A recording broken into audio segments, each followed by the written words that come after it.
La princesa aventurera de Bárbara Cartland, capítulo 2. Victoria se quedó acostada mirando la ventana abierta, esperando que el primer rayo dorado de la aurora apareciera más allá de los picos de las montañas cubiertas de nieve. Eran esas montañas las que dividían Radoslav de Salona. Ella había tratado de dormir durante la noche, pero estaba demasiado excitada para dormitar siquiera, temerosa de no despertar tan temprano como debía. La había sorprendido, una vez que decidieron que ella acompañara al profesor a Salona, lo eficiente que había sido él para organizar todo, de manera que su plan no fuera descubierto y pudieran detenerla en el último momento. Conocía bien al anciano, y sabía que no solo lo horrorizaba la idea de que tuviera que casarse con el rey, sino que se imaginaba a sí mismo como un caballero andante de reluciente armadura, que acudía en su ayuda para salvarla del dragón. Eso era lo que ella necesitaba, con la salvedad de que el profesor no era la persona adecuada para luchar en su defensa. Y sin embargo le estaba muy agradecida, no solo porque había aceptado tomar parte en aquella aventura, sino por dedicarse a organizarlo todo. Una vez que comprendió que ella estaba decidida a ir a Salona a cualquier precio para ver al rey antes que él le propusiera matrimonio, el profesor había pensado en todos los detalles. Primero, le había dicho a Victoria, haré arreglos para que alguien de confianza la lleve a las Tres Campanas, la posada en la que nos hospedaremos la noche anterior a nuestra llegada a Majlik. Majlik era la capital de Salona, y Victoria había oído siempre decir que era una ciudad mucho más bella que cualquiera que tuvieran en Radoslav.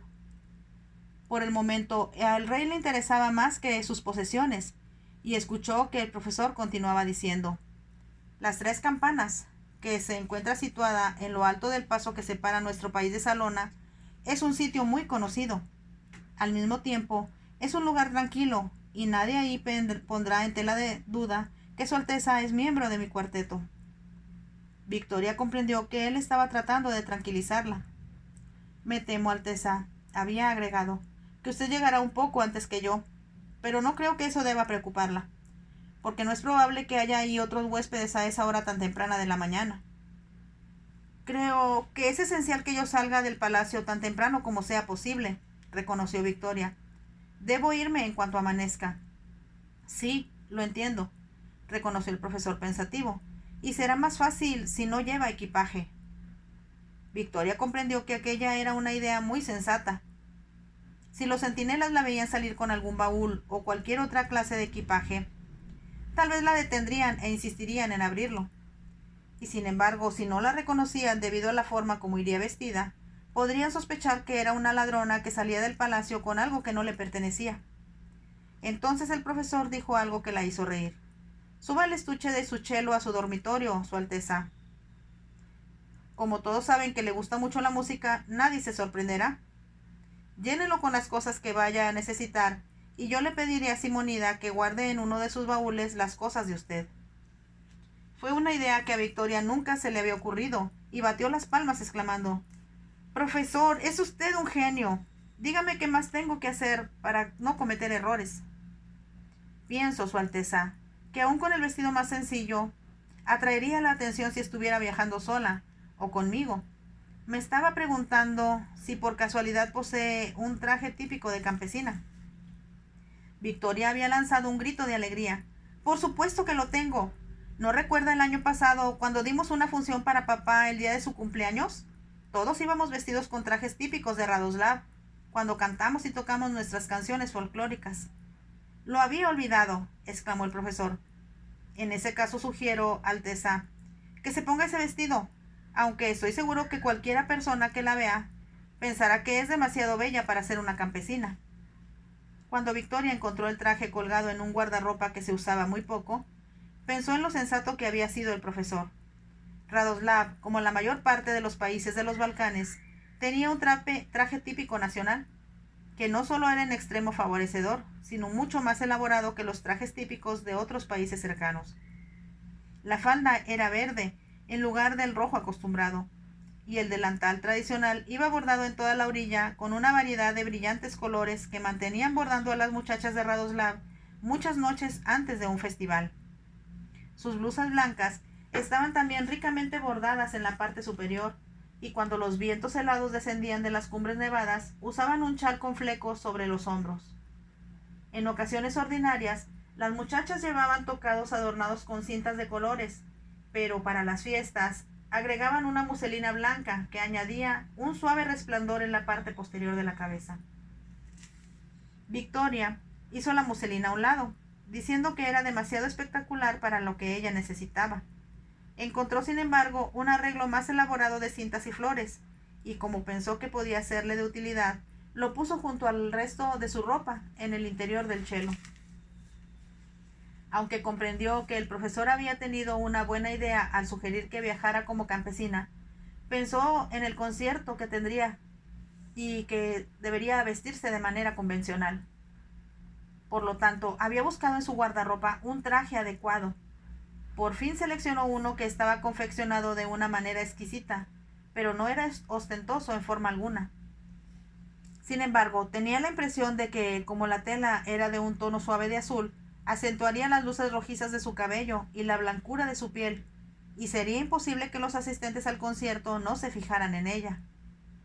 El profesor ya había pensado en esto, y había añadido con firmeza: «Si usted viene conmigo, princesa mía, he decidido que para su propia seguridad sea usted la pianista». Como Victoria lo miraba con expresión interrogante, explicó: «Por una parte, el público la mirará solo de perfil.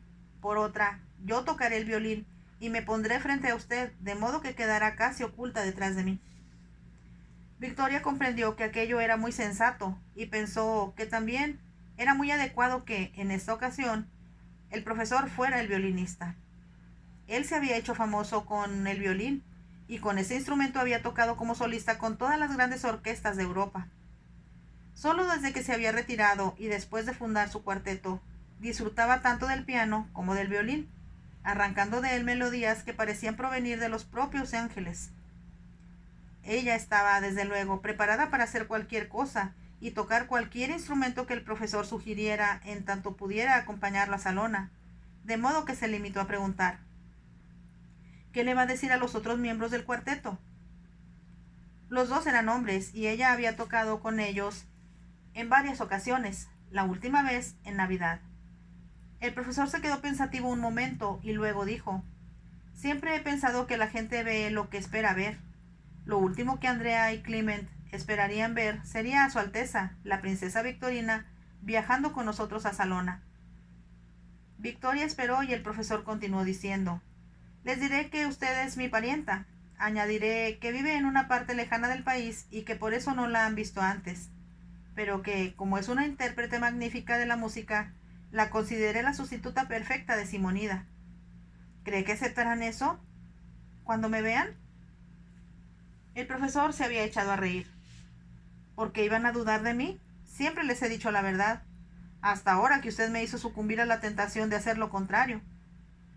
Victoria se sintió tranquilizada, no solo por el razonamiento del profesor, sino porque sabía que Andrea y Clement eran hombres de edad bastante avanzada. Ellos, como el profesor, tenían que usar gafas para leer las partituras colocadas en los atriles. «Si se muestran curiosos», dijo ella con cierta malicia, «puede decirles que ya se ha dado cuenta de que tengo un parecido asombroso con la princesa, y que tal vez uno de mis libertinos ancestros fue el responsable». «Por supuesto que no diré tal cosa», contestó el profesor con voz aguda, y Victoria pensó con una leve sonrisa que lo estaba escandalizando con su sugerencia. Ella se había imaginado, cuando subió el estuche del chelo a su dormitorio, que éste iba a resultar demasiado grande para lo que necesitaba, pero cuando dobló su vestido de noche con todo cuidado y lo puso en su interior, agregó su camisón, una abrigadora capa y las demás cosas que pensaba necesitar, descubrió que cerraba con bastante dificultad. Hizo sonar una campanilla, y cuando acudió la doncella, le ordenó que entregara el estuche a un lacayo para que lo llevara al profesor, quien lo estaba esperando en el salón de música. Sabía que los sirvientes la obedecerían sin vacilación y que no sospecharían nada, pues no ignoraban cuántas horas pasaba tocando el piano en su salita privada. La noche anterior, después de que se marchó su doncella y ella sacó el traje de campesina del lugar donde lo había escondido, había sentido que el corazón le palpitaba de miedo ante lo que planeaba hacer. Se daba perfecta cuenta de que, si alguna vez llegaban a descubrir en dónde había estado, tanto su padre como su madre se pondrían furiosos. Y no obstante, Sin importar lo enfadados que pudieran ponerse, ella había logrado su objetivo de ver al rey tal como era, en vez de verlo a través del protocolo que sin duda lo rodearía como soberano de visita en otro país. Tal vez hasta tenga la oportunidad de hablar con él y ver cómo se comporta conmigo, suponiendo que yo soy tan solo una pianista, se dijo. Ella sabía lo reservado y altivo que se mostraba su padre en tales ocasiones, pues no hacía ningún esfuerzo por tranquilizar a quienes le presentaban. Casi siempre les hablaba en un tono de superioridad que a ella le parecía embarazoso. Es lo último que me gustaría que hiciera mi esposo, pensó Victoria. La idea de casarse con un hombre tan viejo como su padre, y que muy probablemente se parecía a él en su conducta, la hizo estremecer. Ahora, recostada contra las almohadas y mirando hacia la oscuridad de la noche, pensó en cuántas veces había mirado a las estrellas, diciéndose que un día las contemplaría junto al hombre amado. Debido a que nunca había estado sola con un hombre, Victoria no sabía cómo era el amor. Los libros que había leído le habían dicho que era algo que la humanidad había buscado a través de los siglos, un tesoro inapreciable, algo por lo que muchos hombres y mujeres estarían dispuestos a morir. Ese es el amor que quiero, se había dicho una y otra vez, segura de que algún día lo encontraría.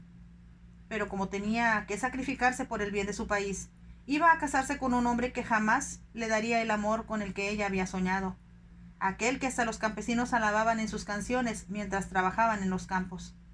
No me casaré con él, exclamó Victoria en voz alta, pero se dijo que debía ser justa. Vería al rey y trataría de juzgarlo desapasionadamente, como a un hombre, y no como a un artículo de valor comercial para Radoslav. Fue entonces que vio los débiles dedos de la aurora asomando por encima de las montañas y comprendió que era hora de levantarse. Saltó de la cama, se lavó con agua fría y empezó a ponerse a toda prisa el atractivo traje de campesina que una de sus damas de honor había comprado para ella. No creo que sea correcto, había dicho la baronesa en tono de reproche, que su Alteza pretenda ser una simple campesina, y me sorprende que al profesor se le haya ocurrido algo tan impropio. No es diferente disfrazarse de Cleopatra o de la reina de Saba, había protestado Victoria. La baronesa apretó los delgados labios en un gesto de desaprobación. Sin embargo, había comprado el traje de campesina en una de las tiendas más caras de la ciudad. Estaba bien hecho, era de tela fina y a Victoria le pareció muy atractivo. No cabía duda de que las campesinas se veían muy hermosas cuando se arreglaban para las fiestas religiosas o las celebraciones oficiales del país.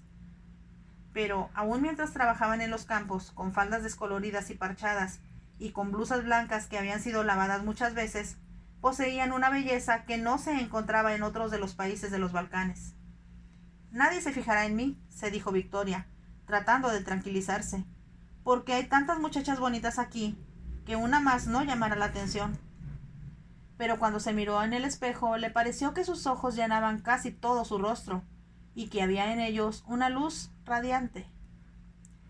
Brillaban todavía algunas de las estrellas en el cielo, aunque la oscuridad de la noche empezaba a ceder a la luz del amanecer, cuando ella bajó por una de las escaleras de servicio del palacio. Salió por una puerta que daba al jardín, que se usaba muy pocas veces, y que daba casi directamente a los arbustos que rodeaban el palacio por la parte de atrás. Los arbustos se encontraban en floración, y su fragancia impregnaba el aire. Pero Victoria solo podía pensar en tratar de escapar. Se había puesto el chal sobre la cabeza, echándoselo hacia adelante para ocultar sus facciones, en caso de que la viera uno de los centinelas. Sin embargo, cuando llegó a la puerta posterior del palacio, descubrió, como esperaba, que los centinelas no estaban afuera. Estaban sentados en la casita que se les había proporcionado para que se refugiaran, cuando hacía demasiado frío o caían lluvias torrenciales que los habrían empapado en cuestión de segundos. Era costumbre que los centinelas dispusieran de una sólida casita para protegerse en tales emergencias. Pero tal como Victoria le había dicho al profesor, los centinelas las usan todo el tiempo, sobre todo cuando no había muchas posibilidades, como ahora, de que pasara por ahí algún oficial para reprenderlos. Podía verlos a través de la ventana sin cortinas y a la luz de una lámpara de aceite que tenían dentro de la casita. Le fue fácil salir sin ser vista a través de las rejas, que estaban abiertas hacia el camino. Se mantuvo a la sombra del alto muro que rodeaba el palacio, hasta que ya nadie pudiera verla. Entonces, tal como había acordado con el profesor, caminó con rapidez por el sendero hasta que se encontró en el cruce de otros caminos. Desde ahí partía un camino en dirección al pueblo, mientras que otro, en el que ella se hallaba, cruzaba el valle y terminaba a muchos kilómetros de allí, en el palacio, en el paso que conducía a Salona. Cuando Victoria se detuvo en el cruce de los caminos, comprendió la violencia que abrigaba su corazón y lo asustada que había estado, al pensar que alguien pudiera detenerla cuando intentara salir del palacio.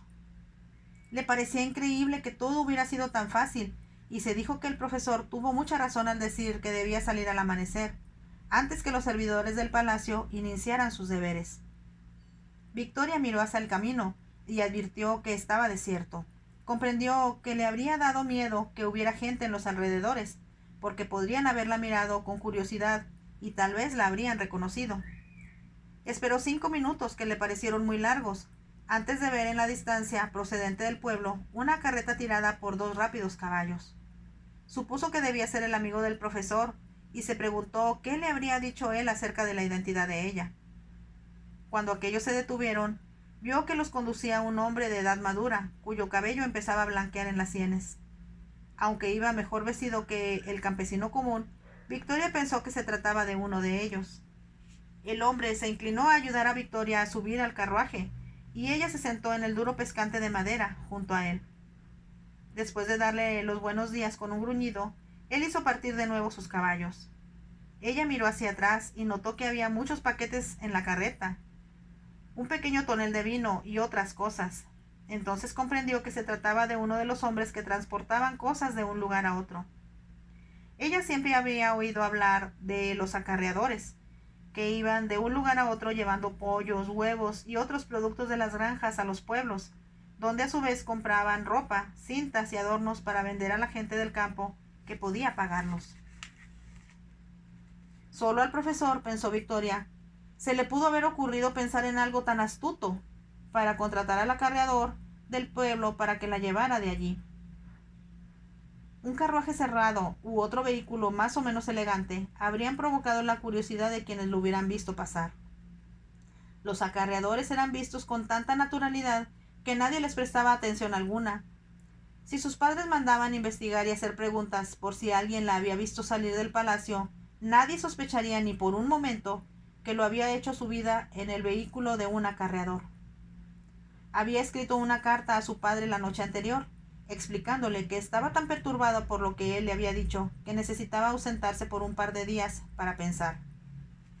La carta decía así: «Debes darte cuenta, papá, de que siempre he deseado casarme con alguien a quien yo amara, y me resulta muy difícil pensar en casarme con el rey, solo porque eso beneficiará a Radoslav.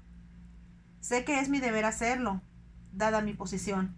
Al mismo tiempo, tengo que acostumbrarme a la idea, y solo puedo hacerlo si estoy lejos de aquí, con una persona amiga, y no rodeada de todo lo que me es familiar y que, cuando llegue el momento, me dará mucha tristeza dejar atrás. Por favor, no te preocupes por mí, papá. Dile a mamá que voy a estar bien cuidada y protegida. Volveré casi antes que se den cuenta de que me he ido, pero cuando menos habré tenido tiempo para meditar. Tu afectuosa y hasta ahora obediente hija, Victoria». Pensó, al poner la carta en un sobre dirigido a su padre y colocarlo en el escritorio de su salita, que probablemente su padre recibiría el mensaje al mediodía o más tarde aún. Para entonces estaría ya muy lejos, camino a un lugar en el que sería muy difícil que la buscaran. Estaba segura de que su madre pensaría que se había ido solo a casa de alguna de sus viejas maestras, de las cuales había 3 o 4 en diferentes lugares del país. Era probable que enviaran mensajeros a buscarla allí, pero cuando descubrieran que se había equivocado en sus suposiciones, ella ya estaría de regreso en casa. Como había dicho el profesor, iba a ausentarse solo 2 noches, si se proponían pasar la primera en las 3 campanas y la segunda en el palacio. Nadie sospecharía dónde había estado. Victoria, desde luego, jamás había estado en una posada, y todo lo que sabía sobre ellas lo había leído en los libros. Por lo tanto, sentía una gran curiosidad de ver cómo eran las 3 campanas. Sabía que existían muchos tipos diferentes de posadas en Radoslav, lo mismo que en otros países. Había leído que algunos poseedores robaban a los viajeros y hasta los asesinaban para quedarse con sus posesiones, pero estaba segura de que el profesor no la llevaría a una posada de ese tipo. Sus libros mencionaban otros lugares llamados cafés, donde algunas veces se reunían grupos de estudiantes que bebían en exceso y armaban grandes escándalos. Y había leído sobre los jardines viñedos que había en Bavaria y Austria, casi siempre adjuntos a una posada, donde los enamorados podían ir a escuchar música. Podían sentarse en pequeñas pérgolas cubiertas de enredaderas y vides, donde permanecían aislados de otras personas mientras bebían el vino local. Algunas veces se contaba a sí misma historias en las cuales ella estaba en una pequeña mesa y el hombre que estaba a su lado le hablaba de su amor, mientras los violines tocaban una exquisita melodía y las estrellas brillaban por encima de sus cabezas. Eso es lo que quiero, se dijo Victoria, y comprendió desesperada que, debido a que era una princesa, eso no sucedería jamás. Ella había bailado en un baile oficial que se ofreció en el palacio, y aunque para ella fue una experiencia emocionante. Sus parejas habían sido todos hombres de edad madura, exceptuando uno o dos muy jóvenes, hijos de los cortesanos de su padre. Aún así, vestida con su primer traje formal, había disfrutado con intensidad de la música y la elegancia del salón de baile. Los hombres, con sus uniformes resplandecientes y sus numerosas condecoraciones, y las mujeres, con sus enormes crinolinas, formaban un cuadro que ella jamás olvidaría. En esa época, aunque ella no lo sabía, la popularidad de la crinolina estaba llegando ya a su fin. Frederick Worth, en París, había decretado que la crinolina fuera suplantada por el polizón y que los vestidos que Victoria había comprado ese año para su debut iban recogidos al frente, formando detrás un polizón que se extendía de la parte posterior de la cintura hacia abajo. Algunas veces el polizón descendía desde su pequeña cintura en una cascada de volantes que la hacía sentir como si se encontrara en la proa de un barco, navegando sobre las olas hacia horizontes desconocidos. Aunque era emocionante tener ropa tan nueva y diferente, no había tenido todavía muchas ocasiones especiales para lucirla. Sus padres habían decidido presentarla en sociedad el mes siguiente, como su hija ya crecida y desde luego en edad casadera. Ahora Victoria comprendía que, debido a que el rey intentaba casarse con ella, su fiesta de presentación en sociedad quedaría opacada por las celebraciones nupciales, y ella se sentía decepcionada de que no se celebrara una fiesta que había soñado y esperado con tanta ilusión. Sabía que su madre había estado preparando una lista de todos los solteros elegibles de los reinos vecinos y que tenía la intención de pedir a todos los hijos mayores de los monarcas vecinos que se hospedaran en el palacio. Eso incluía a los príncipes de Bohemia, Croacia, Dalmacia, además del Tirol y Hungría. No todos son solteros, había dicho su madre mientras examinaba la lista, pero se ofenderían si no los invitáramos. Y solo podemos esperar, querida niña, que ellos correspondan invitándote a ti a sus propios palacios. Así lo espero, había contestado Victoria. Sería muy conveniente que conocieras otras cortes, además de la nuestra, continuó la gran duquesa. Y hay, desde luego, muchos monarcas con los que estamos emparentados de una manera o de otra. Todo había parecido muy excitante, pero ahora, para arruinar las cosas, el odioso y viejo rey Radul se proponía llegar en 2 semanas más a Radoslav, y después ya no habría visitas emocionantes que hacer a ninguna parte, excepto como su esposo.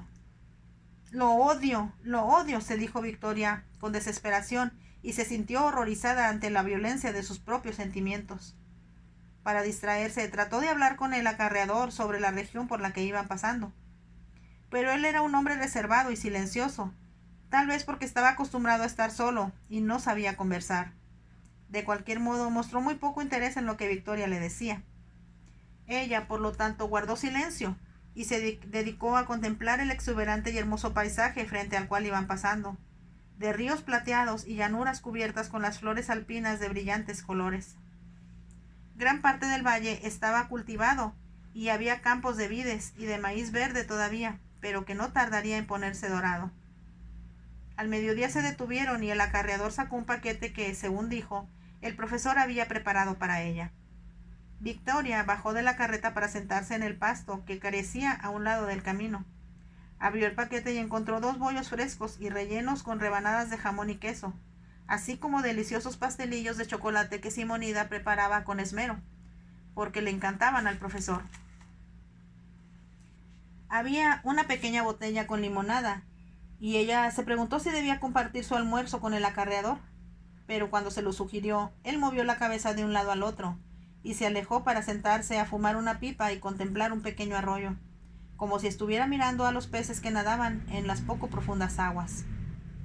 Victoria levantó los ojos hacia las montañas, pensando que eran una barrera entre ella y el país al que reinaría si se casaba con el rey. Recordó con cuánta frecuencia en su imaginación había comparado los picos familiares de las montañas con los anhelos de realización que había soñado encontrar algún día. Necesito aprender mucho más de lo que ya sé. Quiero encontrar nuevos horizontes, pensaba entonces. Era lo bastante sincera para reconocer que, al buscar esas cosas, había creído obtenerlas a través del amor, y que su guía y su maestro sería el hombre amado.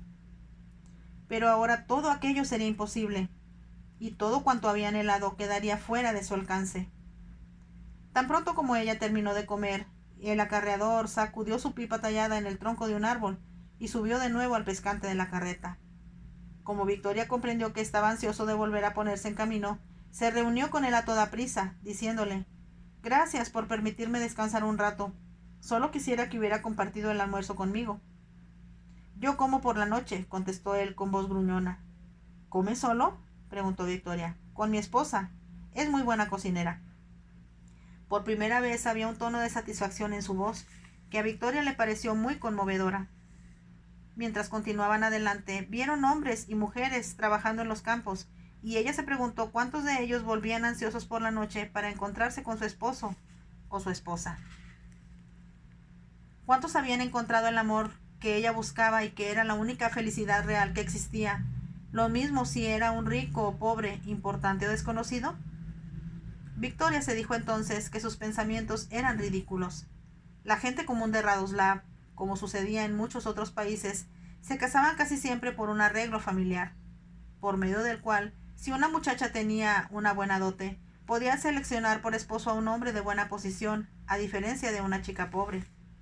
Sin embargo, como el pueblo de Radoslav parecía muy feliz, ella estaba segura de que en su gran mayoría, sin importar lo que sus padres dispusieran, se casaban por amor o se enamoraban de sus cónyuges después del matrimonio. ¿Esto último sería posible? ¿Le sucedería a ella?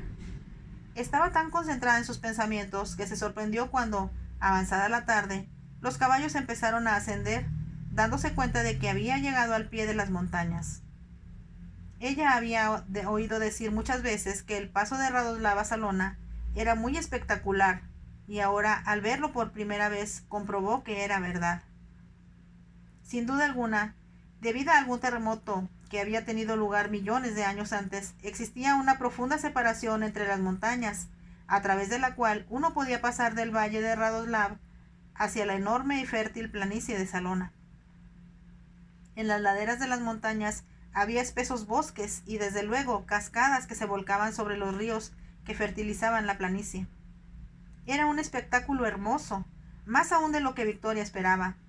Casi antes que tuviera tiempo de disfrutarlo, los caballos se volvieron y ascendieron una empinada pendiente que conducía a través de un área muy boscosa hasta la posada de las 3 campanas. Era una posada grande y muy atractiva, con un techo de altillos y docenas de pequeñas mesitas blancas rodeadas de sillas frente a la entrada principal. A un lado se veían pequeñas glorietas, pero todas estaban vacías en ese momento, y debido a que Victoria sabía que tendría que esperar por un largo rato a que el profesor llegara, se apresuró a decirle al acarreador: «¿Puede dejarme aquí? No quiero entrar a la posada hasta más tarde». Como si el acarreador comprendiera, asintió con la cabeza y detuvo los caballos. Victoria se levantó del asiento, disponiéndose a bajar y esperando que el hombre bajara también y la ayudara, pero él permaneció sentado con las riendas en las manos. Ella logró descender de la carreta sin ayuda, pero antes que pudiera acercarse al hombre para darle las gracias por haberla llevado hasta allí, él levantó su sombrero, hizo una inclinación de cabeza y partió. Victoria se sintió tan sorprendida que se quedó mirándolo, sintiendo que de alguna forma la había abandonado. Ahora que estaba sola, se sentía muy nerviosa, pero se aseguró que el profesor no tardaría en llegar. Todo lo que tenía que hacer era sentarse y esperarlo. Él le había dicho el nombre del mesonero, pero a Victoria no le agradaba presentarse sola, sin esperar al resto del grupo. Por lo tanto, miró a su alrededor, preguntándose dónde podría situarse para que no la vieran aquellos que se encontraban dentro de la posada. Un sitio, sin embargo, desde donde pudiera ver a cualquier persona que llegara por el camino. Advirtió que a un costado de la posada había numerosas bancas de madera, algunas de ellas con una mesa enfrente. No era tan impresionante como las mesas y sillas blancas del frente, y estaban colocadas bajo árboles y en las glorietas, destinadas tal vez a los clientes menos acomodados. Notó que en una de las bancas al fondo del edificio estaba casi cubierta por arbustos de lilas y jeringuillas que empezaban a florecer, y se dijo que podía sentarse allí sin llamar la atención. Se dirigió hacia ese sitio, y al sentarse se percató de que nadie que se asomara por alguna de las ventanas de la posada podría verla, y a la vez nadie podría llegar a la puerta del frente sin que ella se diera cuenta. Como la tarde era muy calurosa, se quitó el chal, lo colocó junto a ella y pensó en lo silencioso y tranquilo que estaba todo. Podía escuchar a las palomas que se arrullaban en los árboles, y vio algunas de ellas caminar sobre las mesas, sin duda buscando las migas que los parroquianos habían dejado la noche anterior. Un árbol cercano la protegía del sol, y pensó en lo furiosa que se pondría su madre si, antes que llegara el rey, arruinaba la blancura de su piel al exponerla a los rayos del sol. Ella había sido educada con la idea de que era muy aristocrático tener la piel blanca y, desde luego, albas manos que nunca hubieran realizado ningún trabajo fuerte. Pero Victoria, con frecuencia, envidiaba a las campesinas que corrían por el campo sin sombrero, y pensaba que el tono dorado de su piel era muy atractivo. Como era imposible pensar en otra cosa que no fuera en su propia persona y en sus problemas, Victoria empezó a contarse a sí misma una historia, en la cual ella huía para siempre del palacio, se convertía en campesina y se iba a vivir a una de las casitas de tejas rojas tan comunes en Radoslav. Trabajaría en los campos durante el verano, y se sentaría a hilar frente a su telar en el invierno. Sumida en sus pensamientos, empezó a tararear en voz baja una de las canciones campiranas que el profesor había incorporado a su repertorio de música folclórica, cuando escuchó una voz. Provenía de una ventana abierta por encima de su cabeza, y la hizo dar un salto y mirar a su alrededor. «Llegas tarde». Era la voz de un hombre que hablaba en el idioma de Salona. Había sido la madre de Victoria quien insistió en que Victoria aprendiera los diferentes idiomas que se hablaban en los países que los rodeaban. El francés, el inglés, el austríaco y el italiano pueden ser suficientes para personas comunes, había dicho con menosprecio, pero como a veces alguien nos visita y no habla nuestro idioma, tengo la intención de que tanto mi hijo como mi hija sean políglotas, a fin de que puedan entenderse con todos nuestros vecinos. A Victoria le resultó fácil aprender el idioma de Salona. Estaba basado en el húngaro, que a ella hablaba muy bien, y tenía muchas palabras de otros idiomas vecinos. «Lo siento, Alteza», escuchó ahora contestar a otro hombre. «Me llegó algún tiempo reunir a nuestros otros amigos y, como comprenderá, no queríamos que nos vieran». Victoria se estremeció al escuchar la palabra Alteza, pero se dijo que sin duda había muchos príncipes en Salona, como los había en todos los países de los Balcanes. Se acostumbraba que todos los miembros masculinos de la familia real recibieran el título de príncipes, y a sus hijos, si los tenían, también se les llamaba príncipes o princesas. Le habían dicho a Victoria en una ocasión, y eso la había hecho sonreír, que en Rusia había más de 1 millón de príncipes. Se le ocurrió pensar, no obstante, que tal vez era el príncipe Vulcan quien estaba hablando. Entonces comprendió que eso era muy poco probable, puesto que no había vuelto a Salona en muchos años. Escuchó el sonido de sillas que se movían sobre el piso de madera, como si varios hombres se estuvieran instalando alrededor de una mesa. El hombre, que había hablado primero, preguntó de pronto: «¿En dónde está Titov?» «No pude ponerme en contacto con él, Alteza», contestó alguien. «Maldita sea. Dije que vinieran todos», replicó el príncipe con cierta violencia.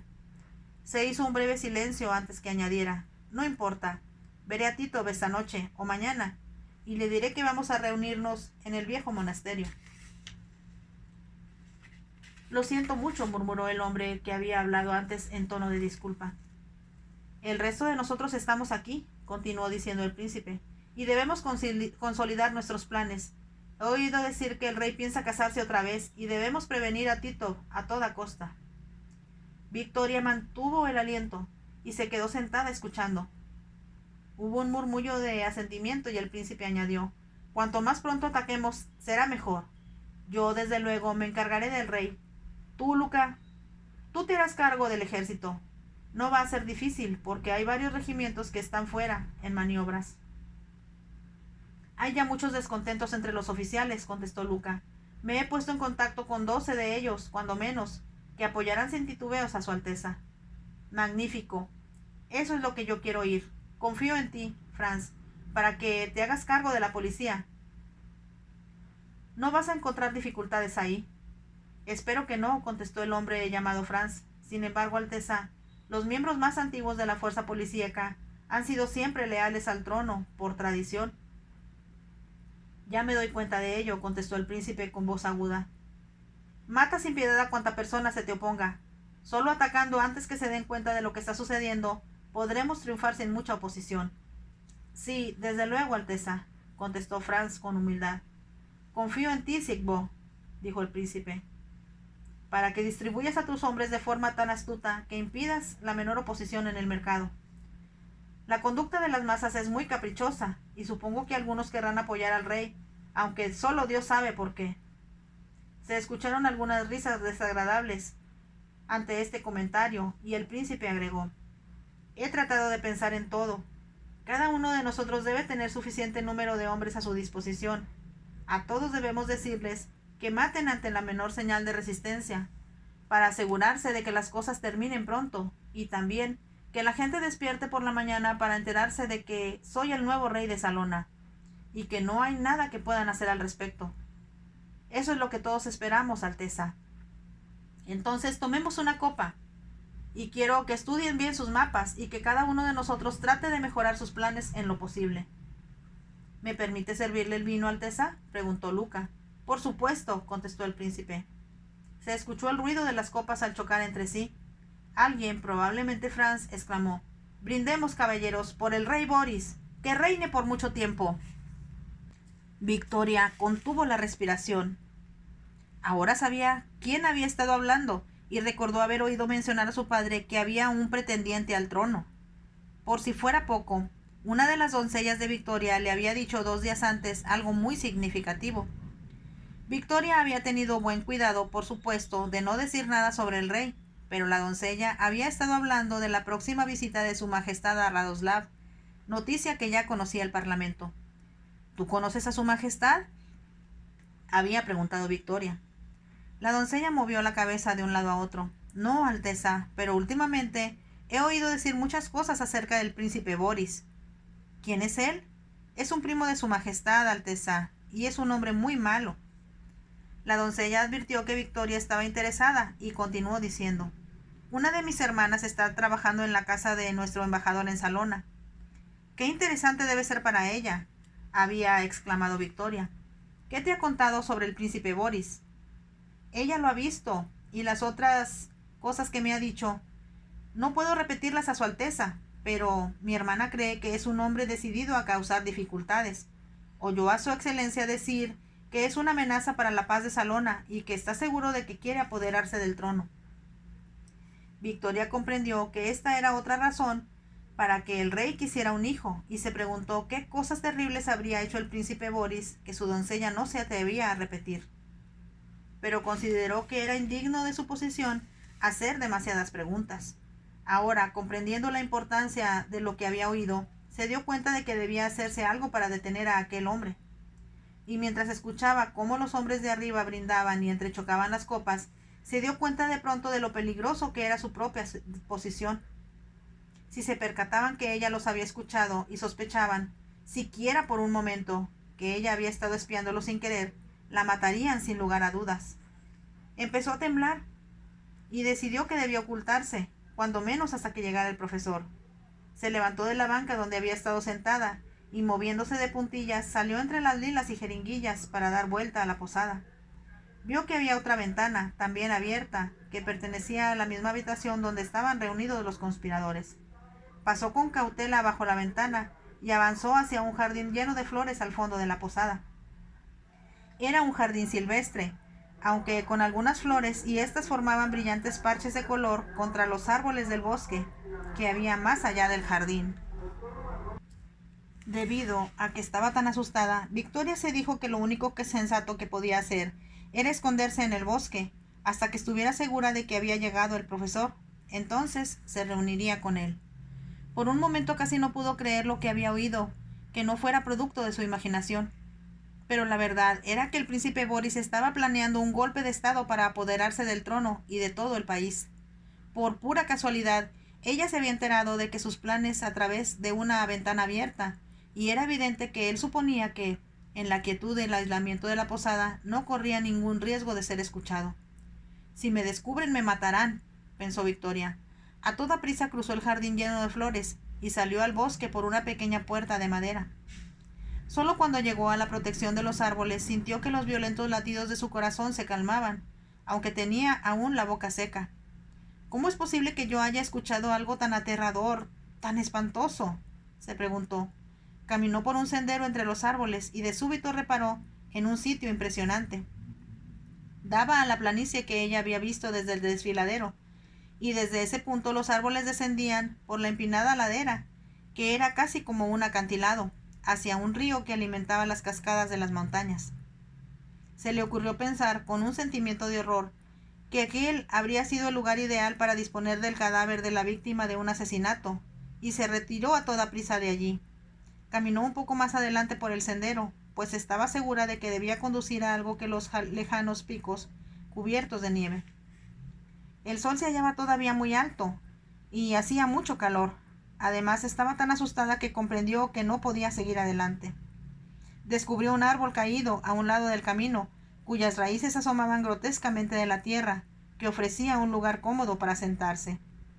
Ella se sentó en el tronco, sintiendo que el corazón la seguía palpitando con fuerza y que el aliento salía jadeante de sus labios. Por primera vez se preguntó qué debía hacer respecto a lo que había oído. Debía advertir de algún modo al rey, pero ¿cómo? No es asunto mío, hubiera querido decirse, pero tuvo que reconocer que era asunto de todos. La revolución, en cualquier país que se efectuara, debilitaba la ley y el orden en todos los países adyacentes. Si hoy había un usurpador en Salona, mañana podría haberlo también en Radoslav. Debo hacer algo sobre todo esto, pensó Victoria con desesperación. Estaba segura de que su padre, y también su hermano, no habrían titubeado en hacer algo en las mismas circunstancias. Pero ellos eran hombres, ella era solo una mujer que, además, andaba escondida. Una vez más escuchó al príncipe Boris decir a sus hombres que mataran a cuanta persona se atravesara en su camino, y pensó que, con toda probabilidad, el pueblo de Salona era como su pueblo, gente feliz que estaba contenta con su rey. Porque iba a morir por un príncipe que, si los rumores eran correctos, era un personaje despreciable. Debo hacer algo, pensó Victoria de nuevo. Al mismo tiempo estaba demasiado asustada como para volver a la posada, y aun cuando llegara el profesor, ¿cómo podía ella involucrarlo en algo tan peligroso? Debo volver a casa en el acto, se dijo. Pero luego se preguntó cómo podría convencer al profesor para que volviera atrás, ya que esperaba con tanto entusiasmo la oportunidad de tocar en el palacio de Salona. ¿Cómo podía decirle que eso podía resultar peligroso sin revelarle lo que había oído? Tendría que darle alguna explicación, y estaba segura de que si le informaba de lo sucedido, él la creería, y le parecería imperativo que le comunicara a alguien de importancia lo que había escuchado. Eso no solo los involucraría a todos ellos, sino que ella sin duda alguna sería interrogada y tendría que dar su verdadero nombre. Por otra parte, si no hacía nada, muchas personas inocentes morirían, y sin duda el príncipe Boris asesinaría al rey. Nunca he querido casarme con él, razonó Victoria, pero tampoco puedo permanecer impávida sabiendo que lo van a asesinar. Pensó que nadie había estado nunca en un dilema tan terrible. El problema daba vueltas en su mente, en un círculo que volvía siempre al mismo punto. Todo se reducía a que ella era la única persona, aparte de los compañeros de conspiración del príncipe Boris, que sabía lo que éste intentaba. ¿Y cómo podía denunciarlo sin revelar su propio secreto y colocarse en una posición tan difícil? No podía pensar en nada más embarazoso para sus padres que el saber que ella se había vestido como campesina con la intención de ir a Salona a espiar al rey. Podía imaginar no solo el horror de los ciudadanos más respetables de Salona y de su propio país, sino las burlas y los comentarios que aquello provocaría en otras personas. ¿Qué puedo hacer?, se preguntó.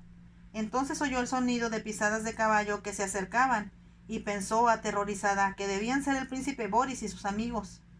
Si era así, podrían mostrarse recelosos y preguntarle qué hacía en el bosque tan cerca de la posada. Victoria se puso de pie de un salto y se quedó indecisa. Con una sensación de alivio advirtió que se trataba de un solo jinete, y no venía de la posada, sino del bosque que se extendía hacia la derecha del sitio donde estaba. Se preguntó si debía correr a ocultarse, pero comprendió que ya era demasiado tarde. Si el jinete la veía, le parecería extraño que se echara a correr y tal vez la perseguiría. Asustada de nuevo, sintiendo que el corazón le palpitaba con fuerza dentro de su pecho, se obligó a sentarse otra vez en el tronco del árbol y a tratar de mostrarse tranquila, como si estuviera disfrutando de la soledad del bosque. Las pisadas del caballo se hicieron cada vez más fuertes. Unos momentos después, Victoria vio un caballo bellamente enjaezado, que montaba un hombre vestido con elegancia y botas muy bien pulidas. Llevaba la cabeza descubierta, y cuando ella levantó la mirada, vio que él la contemplaba. De pronto, Victoria pensó que tal vez se trataba de un oficial del ejército. No sabía por qué, pero le llamó la atención aquel aire de autoridad que él ostentaba, pues montaba con la espalda muy erguida, como si estuviera en un desfile militar. Y sin embargo, parecía encontrarse muy cómodo sobre su caballo. Él casi había llegado a donde ella estaba antes de darse cuenta de su presencia. La sorpresa se reflejó en su rostro, pero después de un momento sonrió. «Buenos días, señorita», dijo. «¿Está disfrutando de la magnífica vista?» «Sí, señor», contestó Victoria. Él detuvo su caballo y añadió: «¿Está usted muy sola? ¿Espera acaso a alguien en este romántico lugar?» Había cierta burla en la voz de aquel hombre, y como ella tenía miedo de ser interrogada, con rapidez habló, como si temiera que fuera a advertir al príncipe Boris de su presencia. «No, no, estoy aquí sola, porque quiero pensar». Fue la primera respuesta que le vino a la cabeza, y el desconocido, divertido al escucharla, se echó un poco hacia atrás y preguntó: «¿Qué pensamientos puede haber tras esa atractiva frente que requieran tan profunda meditación?» Victoria lo miró sorprendida, porque nunca le habían hablado así. Recordó ahora que, por el momento, no era la princesa a quien todos respetaban, sino una muchacha campesina con la que un hombre podía bromear y hasta coquetear. «No creo que mis pensamientos puedan interesarle, señor», contestó. «Por el contrario, me interesan muchísimo». Él desmontó al decir eso, ató las riendas juntas y, para sorpresa de Victoria, dejó su caballo mientras caminaba los pocos pasos que lo llevaron hacia donde ella estaba sentada. «Estoy muy interesado», repitió.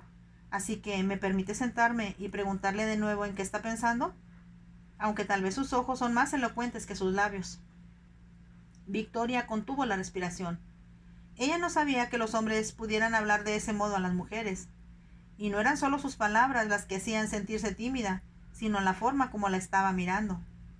Con gran irritación contra sí misma, sintió que empezaba a ruborizarse y se apresuró a decir: Yo creo que usted debe tener cosas más importantes que hacer que hablar conmigo».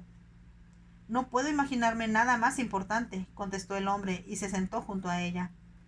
Se volvió para poder mirarla y entonces dijo: «Supongo que centenares de hombres deben habérselo dicho ya, que es usted muy hermosa. Su cabello refleja la luz de un modo que me hace pensar que no es humana, sino un espíritu del bosque». Victoria sonrió. Cuando en casa se sentaba en el bosque, con frecuencia se imaginaba que pertenecía a ese sitio, y que no había ningún fastidioso protocolo esperándola en el palacio, ni toda esa gente que le decía: «No hagas esto» o «no hagas aquello», y sobre todo: «deja de soñar despierta». «¿Sonríe porque es verdad lo que le digo?», preguntó el desconocido. «Eso le toca a usted averiguarlo», contestó ella. «Y eso es exactamente lo que quiero hacer», dijo él. Por momentos me temo que solo me estoy imaginando que está usted ahí y en cualquier momento va a desaparecer. Entonces solo quedará la luz del sol sobre las hojas y el musgo bajo mis pies para revelarme que he estado soñando. La forma como el hombre hablaba le pareció a Victoria tan fascinante que, sintiendo como si hubiera entrado en uno de sus propios ensueños, contestó: quisiera que eso pudiera suceder. Eso resolvería muchos problemas. ¿Qué tipo de problemas? Unos problemas muy difíciles que solucionar. Y creo que usted debería continuar su camino mientras yo trato de decidir qué hacer. Si es un problema, entonces la respuesta es no. No debe casarse con él. No es nada parecido, protestó Victoria, sino algo más aterrorizante. De hecho, es tan horrible que casi espero estar soñando. En aquel momento comprendió que la conversación que había oído no había sido un sueño, era verdad, y a menos que ella hiciera algo muy pronto, muchas personas iban a perder la vida. Quisiera hablar con alguien que tuviera cierta autoridad, dijo ella en voz alta. Aún mientras decía aquellas palabras, comprendió que eso era algo que la metería en dificultades. Si podía encontrar a esa persona, lo primero que le preguntaría sería qué estaba haciendo en la posada, y la dificultad que demostraría al contestar despertaría sospechas. Una vez más estaba pensando en sí misma y asustada exclamó: No, no, no quise decir eso. Olvide lo que dije. El hombre, sentado junto a ella, se quedó inmóvil y después exclamó: Míreme. Sin tener la intención de hacerlo, y solo porque él hablaba con una voz que la obligaba a obedecerlo, Victoria volvió la cabeza y lo miró. El hombre tenía los ojos grises y cuando la miró, ella sintió que penetraban hasta el fondo de su alma. Con voz suave y en tono muy diferente al que había usado antes, él preguntó: ¿Quién la asustó y cómo? Fin de este capítulo 2 de La princesa aventurera, de Bárbara Cartland. Las espero en el próximo capítulo y no olviden por favor dejarme su like. Bye.